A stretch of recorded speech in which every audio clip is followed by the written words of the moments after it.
मयि अनंत महाबोधौ आश्चर्यं जीववीचयः उद्यन्ति घ्नन्ति खेलन्ति प्रविशन्ति स्वभावतः।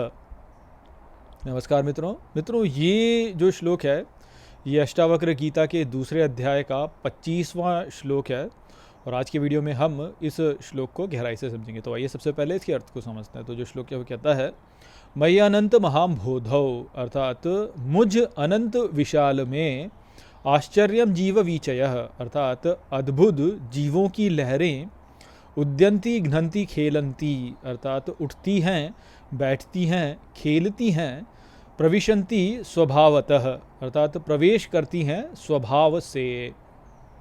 तो यहाँ पर ये जो श्लोक है ये अष्टावक्र गीता के दूसरे अध्याय का अंतिम श्लोक है और यहाँ पर जनक महाराज जो हैं वह एक बहुत ही महत्वपूर्ण बात जो है वह सामने रखते हैं। वह मूलतः हमको परोक्ष रूप से यह ही समझा रहे हैं कि हमको केवल स्वयं को इस शरीर तक सीमित नहीं करना चाहिए। तो वो यहाँ पे क्या कहते हैं, वो कहते हैं कि मुझ अनंत विशाल में अद्भुत जीवों की लहरें उठती हैं, अर्थात वह स्वयं को लहर से नहीं जोड़ने के लिए कह रहे हैं, वह स्वयं को विशाल समुद्र से जोड़ने के लिए कह रहे हैं। और वे कह रहे हैं कि ये सारी लहरें जो ये उठती हैं, बैठती हैं, खेलती हैं और अपने स्वभाव के अनुसार जो है वह इसमें प्रवेश करती हैं। तो यहाँ पर वो हमको यह ही कह रहे हैं कि हमको इस शरीर के साथ में नहीं जुड़ना है, इस शरीर को भी केवल एक लहर मानना है और अन्य जीवों को भी वास्तव में इसमें एक लहर ही मान करके चलना है। और हमको स्वयं को जो है महासागर मानना है जिसमें ये सारी लहरें जो हैं ये उठती हैं और बैठती हैं। और यहाँ पे सभी जो लहरें हैं वह अपने स्वभाव अनुसार उठती हैं और अपने स्वभाव अनुसार बैठती हैं। तो यदि हम इस विचारधारा से स्वयं को जोड़ लेंगे तो तब जो है हम सबको स्वीकार कर पाएंगे, तब हम जो है किसी को भी अस्वीकार नहीं करेंगे इस संसार में। देखिए हमारे साथ में क्या होता है कि हम इस संसार में जो है द्वैत के चक्कर में पड़ जाते हैं। हम कुछ बातों को तो स्वीकार करते हैं और कुछ बातों को हम स्वीकार नहीं करते हैं, हम उन्हें अस्वीकार करते हैं।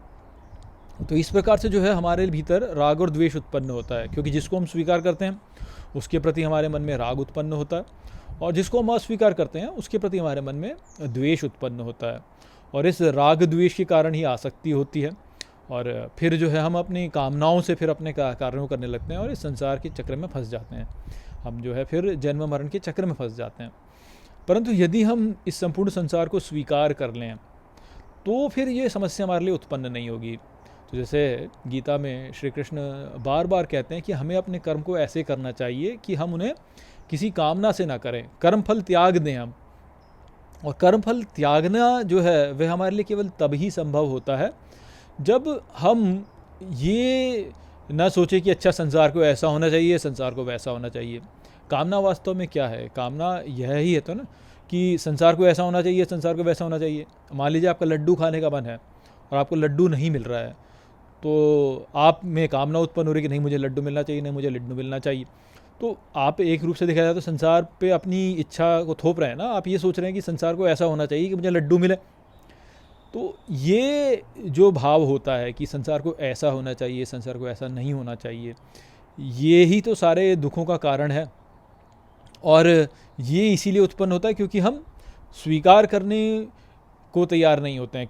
कुछ को हम कुछ स्वीकार करते हैं और कुछ स्वीकार नहीं करते हैं। हम किसी को तो बोलते हैं कि ऐसा होना चाहिए और किसी को बोलते हैं कि ऐसा नहीं होना चाहिए।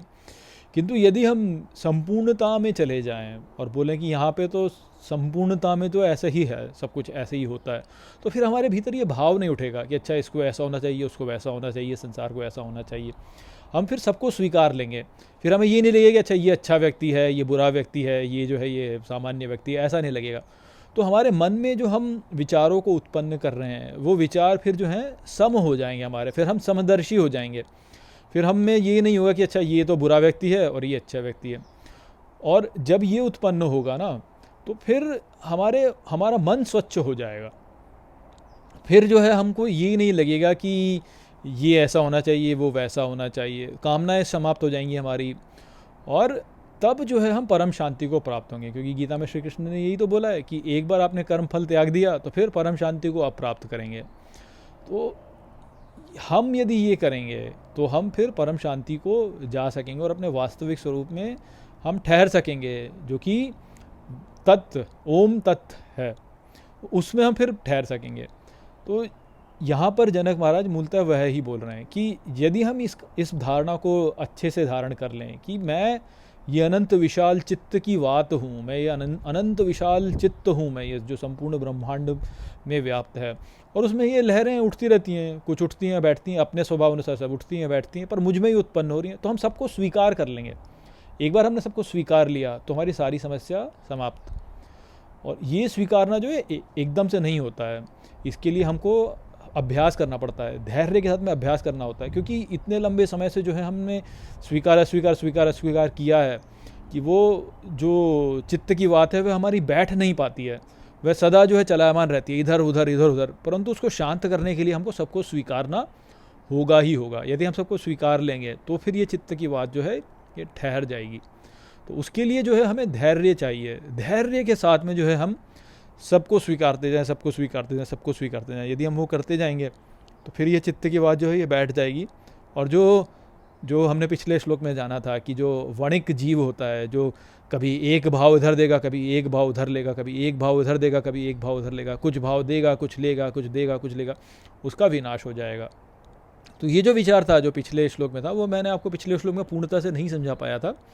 वहाँ पे हमने उसको थोड़ा सा और अलग प्रकार से समझा था, किंतु जो वहाँ पे ये बोला था ना कि अभागा जीव व्यापार करने वाला होता है, वो यह ही है कि हम क्या सोचते हैं कि अच्छा ये तो बुरा व्यक्ति है तो इसके प्रति हमने बुरी भावना फेंक दी।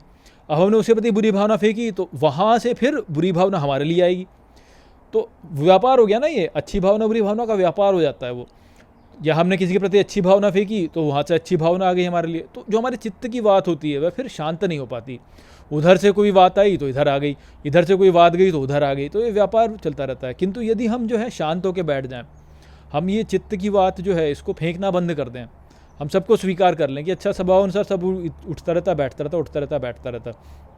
तो यदि हम वैसे कर लें तो फिर वो शांत हो जाएगी, और फिर ये जगत का पूत जो है ये विनाश को चला जाएगा, फिर इसका विनाश हो जाएगा।